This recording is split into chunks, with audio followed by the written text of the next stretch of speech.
A few weeks ago, here on Gettysburg Seminary Ridge, we observed the 151st anniversary of the great battle that marked the turning point of the Civil War. In just a few weeks, we will once again mark the moment in 1863 when Abraham Lincoln dedicated the National Cemetery and delivered one of the most important speeches in American history. In his famous Gettysburg Address, President Lincoln reminded the American people of our founders' commitment to the belief that we are all created equal. While the Civil War settled once and for all the matter of slavery, events of recent days are a stark reminder that the sins of prejudice and racism are still very much with us. A tragic shooting by a suburban St. Louis police officer has sparked widespread grief, anger, and cries for justice.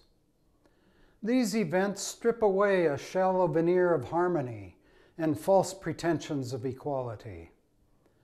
A century and a half after slavery was abolished in these United States, in so many ways, the decks are still stacked against people of color, especially African Americans.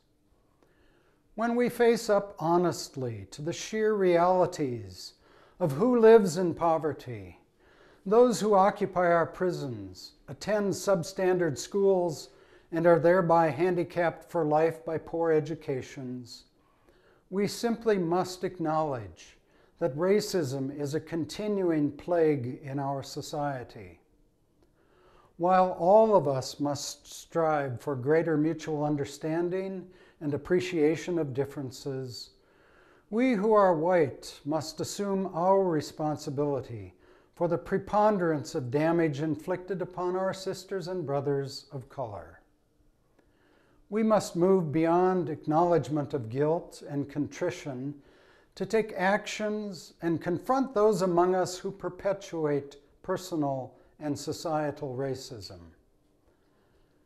We who spend our days at what was the epicenter of the greatest Civil War battle, here on the campus of Gettysburg Seminary, define our place as the crossroads of history and hope.